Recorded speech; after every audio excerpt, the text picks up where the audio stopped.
నమస్తే.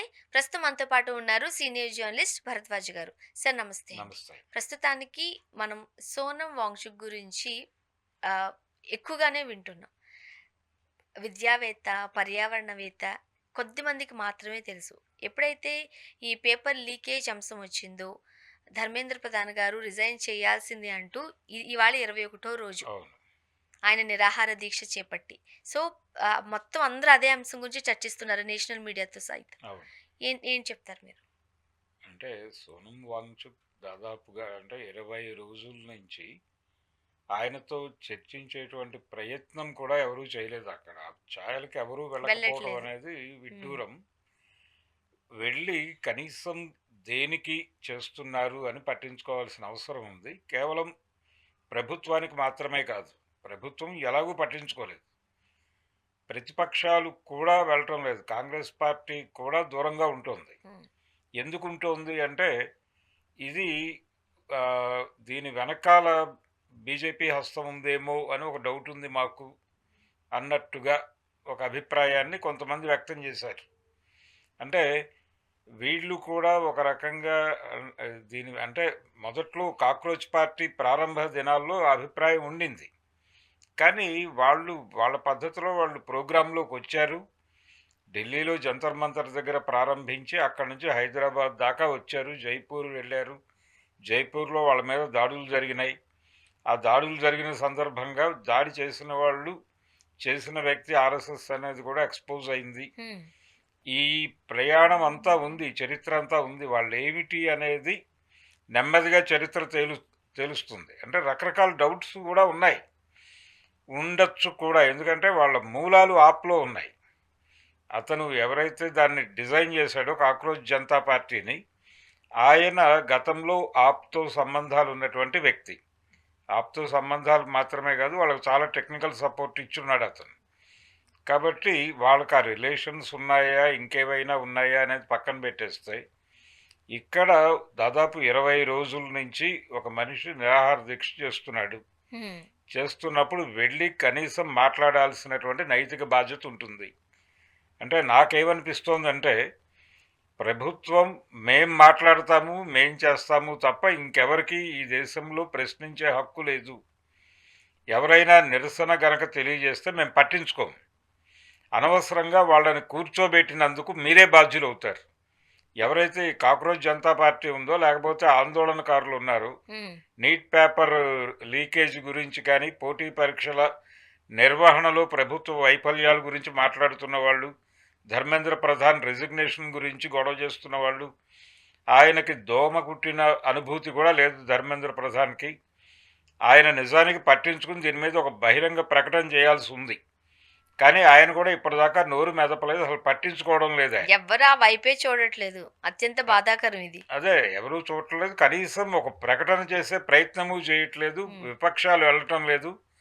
పార్లమెంట్లో ఉనికి ఉన్నటువంటి ప్రతి పార్టీ తమ తమ నిజానికి పార్లమెంటరీ సభ్యులు అందరూ కలిసి ఒక బృందంగా ఏర్పడి వెళ్ళి ఆయన ఆరోగ్య పరిస్థితి ఏమిటి అనేది పరిశీలించి దాన్ని స్పీకర్కి, రాష్ట్రపతికి రిప్రజెంట్ చేసే హక్కు ఉంది, అధికారం ఉంది. ఇప్పటికే 9 కేజీలు బరువు తగ్గిపోయారు. అవును. వైద్యులు చెబుతున్నారు ఈ మాట.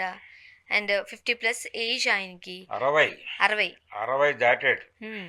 కాబట్టి ఆయన ఆయన పరిస్థితి ఏమిటి, ఆయన ఆరోగ్యం ఏమిటి, ఆయన వెనకాల ఎవరున్నారు అనే గొడవ వేరు. అవును. ఇప్పుడు ఇలా డ్రాగ్ చేసే ఆ రోజున పొట్టి శ్రీరాములు గారిని చంపారు. 40 రోజుల పైన ఉన్నాడు ఆయన. ఉండి ప్రభుత్వం తాత్సారం చేయటం వలన జరిగినటువంటి మరణం అది. అంటే ఎవరు ఆయన చనిపోవడానికి కారణం జవహర్లాల్ నెహ్రూ గారి గవర్నమెంట్ అనే అనాల్సి వస్తుంది.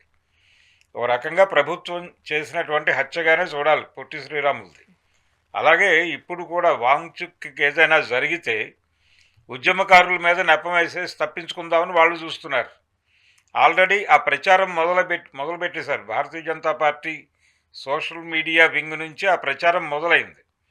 అంటే చాలా పొయిటిక్గా రాస్తున్నారు వాళ్ళు. ఈ పాపం ఎవరిదని ప్రశ్నిస్తే అవును. అని చెప్పి పెట్టి నెమ్మదిగా వీళ్ళందరూ కలిసి ఆయన అక్కడ కూర్చోబెట్టారు. అనవసరంగా ఆయనకి ఏదో జరగబోతోంది అన్నట్టుగా ఇండికేట్ చేస్తున్నారు. మరి ప్రభుత్వాలు ప్రజల గురించి పట్టించుకోనప్పుడు అనేక మంది విద్యార్థులు ఆత్మహత్యలు చేసుకున్నప్పుడు స్పందించని సందర్భంలో ఎందుకు మా జీవితాలతో ఇలా ఆడుకుంటున్నారు అని అడుగుతున్నారు పిల్లలు. ఆ విద్యార్థుల తరపున ఆయన ఒక విద్యావేత్తగా లడఖ్కి చెందినటువంటి వ్యక్తి ఆయన. అక్కడ ప్రతి అంశానికి బాధ్యత తీసుకున్నటువంటి కుటుంబం నుంచి వచ్చాడు. ఆయన తండ్రి ఆయన పర్వతారోహకుడు. ఆ ఎవరెస్ట్ పర్వతాన్ని అధిరోహించినటువంటి ఖ్యాతి ఉంది ఆయనకి. అలాగే ఆయన లడఖ్ ప్రాంతంలో ఉన్నటువంటి వాళ్ళని ఎస్టీ కేటగిరీలో తీసుకోవాలి అని చెప్పి గతంలో ఇలా నిరాహార దీక్ష చేశాడు ఆయన. హ్మ్. చేసినప్పుడు 14 రోజులు ఏదో జరిగిన తర్వాత ఇందిరాగాంధీ గారు అక్కడికి వచ్చి లడఖ్ హ్మ్. వచ్చి ఆయనకి నిమ్మకాయ నీళ్ళు ఇచ్చి ఆ దీక్ష విరమింపజేసి ఆ తర్వాత ఆ ఇష్యూని మేము పరిశీలిస్తాం అని చెప్పి సెంట్రల్ గవర్నమెంట్ ఇష్యూగా మార్చారు. ఆ చరిత్ర ఉంది అతనికి. అందుకని కూర్చున్నాడు అక్కడ. కూర్చున్నందుకు ఇప్పుడు వదిలేశారు. హ్మ్. వదిలేసి ఒకవేళ పోతేనేమో వాళ్ళ మీద నెపమయ్యాలి. ఇక తప్పదు అనుకుంటే అప్పుడు చూద్దాం. ఈ లోపల ప్రభుత్వం వైపు నుంచి ఏ రకమైన అంటే చర్చలకి వెళ్ళటం కూడా సరెండర్ అవటం లాగా ఫీల్ అవుతున్నారు వాళ్ళు. ఎవరైనా మాకు సరెండర్ కావాలి తప్ప మేము సరెండర్ అవటం ఏమిటి? మీ అంతట మీరే ఉపసంహరించుకోండి అంటే ఆయన మీద ప్రెజర్ తీసుకురావాలని అడుగుతున్నారు ప్రజల్ని. మీరు ఆపేయమని చెప్పండి అతనికి. రోడ్ల మీద ఇప్పుడు చాలా ఊళ్ళల్లో కొవ్వొత్తులు ర్యాలీలు చేస్తున్నారు ఆయనకి మద్దతుగా. మీ ఆరోగ్యం క్షీణించిపోతోంది, మీరు ఇమ్మీడియట్గా దీక్ష మానేయండి అని ఆయన మీద ప్రెజర్ పెట్టమని అడుగుతున్నారు వీళ్ళందరినీ. భారతీయ జనతా పార్టీ బ్యాచ్ సోషల్ మీడియాలో ఇదొక ప్రమాదకరమైన ట్రెండ్. అంటే ప్రభుత్వాన్ని ఎవరు ప్రశ్నించకూడదా, నిరసన దీక్షలు చేయకూడదా? నిరసన దీక్షలు చేసే అవకాశం అధికారం ఉన్నాయి. మరి ఎలా ప్రజాగ్రహాన్ని వ్యక్తం చేయాలి? మహాత్మా గాంధీ గారు అనుసరించిన పద్ధతి అదే. మీరు పొలిటికల్గా వాడేసుకున్నటువంటి హ్మ్. అన్నా హజారే ఉద్యమం జరిగినప్పుడు భారతీయ జనతా పార్టీ దాన్ని అద్భుతంగా వాడుకుంది. ఒక రకంగా ఆయన వెనకాల కూడా వీళ్ళు ఉన్నారు, అది ప్లాంటెడ్ మూమెంట్ అనేటువంటి అభిప్రాయం కూడా ఇప్పటికీ చాలామందిలో ఉంది. అది ప్లాంటెడా లేకపోతే మరొకటా అనేది పక్కన పెట్టి ఆ రోజున దేశవ్యాప్తంగా రాజకీయ అవినీతి మీద విస్తారమైన చర్చ అయితే జరిగింది కాబట్టి ఆ చర్చ నేపథ్యంలో మీరు హడావిడి చేసి మేము అధికారంలోకి వస్తే స్విస్ బ్యాంకులో ఉన్న నల్ల డబ్బు మొత్తాన్ని తీసుకొచ్చి పంచేస్తాం ఈ దేశ ప్రజలకి అని చెప్పి మీరు అధికారంలోకి వచ్చి మీరు వచ్చిందే ఒక నిరాహార దీక్ష మీద ఆధారపడి ఇప్పుడు నిరాహార దీక్ష చేస్తున్న వాడిని పట్టించుకోమనే పరిస్థితికి వచ్చారు మీరు. అంటే ఎలా అర్థం చేసుకోవాలి దీన్ని? కాంగ్రెస్ పార్టీ వాళ్ళు కూడా ప్రాపర్గా లేరు. రాహుల్ గాంధీ యాక్చువల్లీ ఈ టైంని సరిగ్గా వాళ్ళు ఉపయోగించుకోవాల్సిన సందర్భం కదా! ఆ నిరాహార దీక్షను వాళ్ళు ఉపయోగించుకున్నారు. హ్మ్. ఆ రోజున అన్నా హజారే నిరాహార దీక్షను వాళ్ళు వాడుకున్నారు బీజేపీ వాళ్ళు. ఇప్పుడు వాళ్ళ మీద తిరుగుబాటుగా ఈయన కూర్చున్నప్పుడు మీరు వెళ్ళి యాక్టివ్గా పార్టిసిపేట్ చేయాలి కదా. పొలిటికల్ ప్రెజెన్స్ లేదు వీళ్ళది. వీళ్ళు దీని వెనకాల కూడా కాషాయం ఛాయలేవో ఉన్నట్టుగా ఉన్నాయి అని చెప్పి మాట్లాడుతున్నారు. కాషాయం ఉందా మరొకటి ఉందా అనేది పక్కన పెట్టి ఒకటి ఇక్కడ విద్యార్థుల జీవితాలతో ముడిపడి ఉన్నటువంటి అంశం. హైదరాబాదులో వాళ్ళ నిరసన కార్యక్రమం జరిగినప్పుడు నేను వెళ్ళాను. హ్మ్.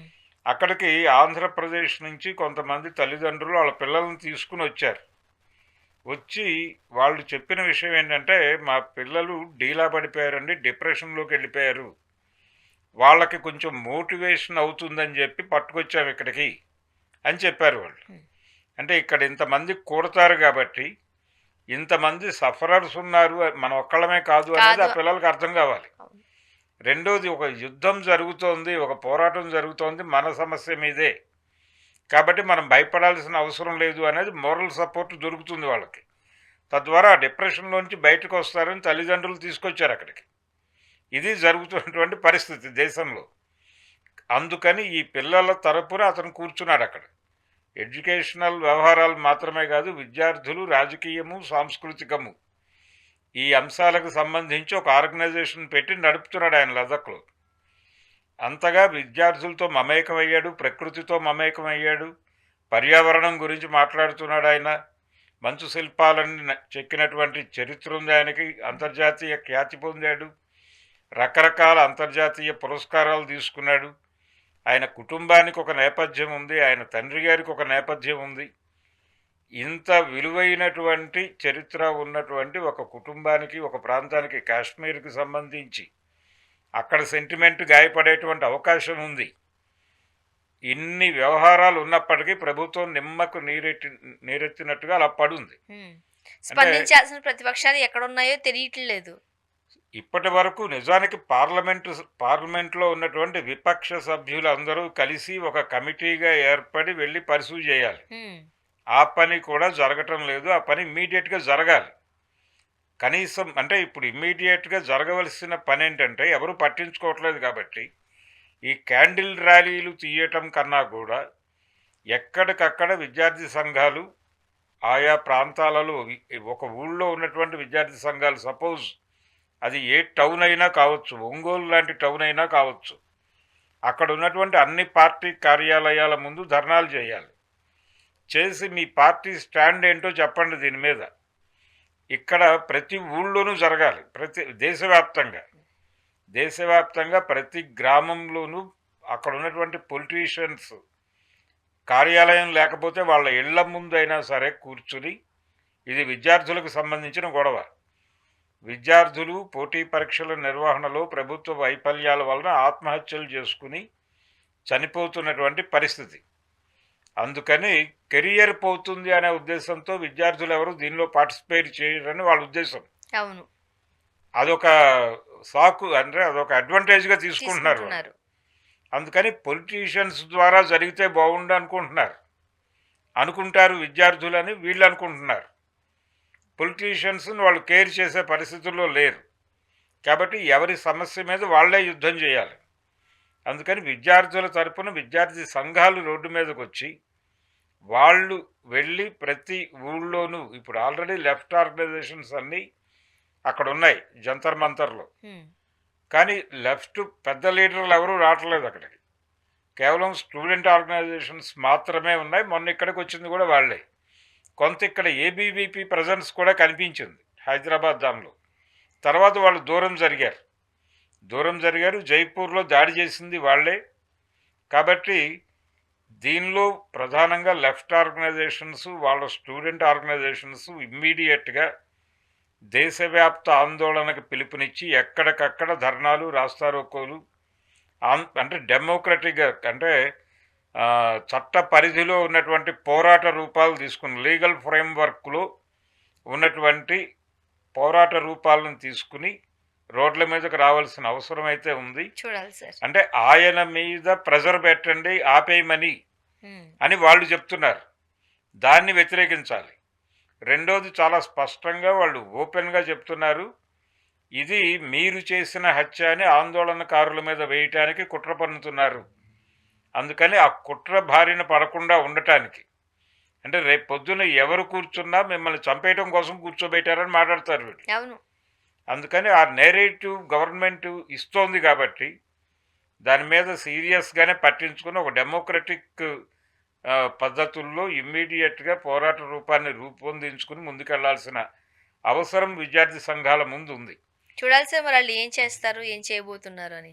Thank you so much.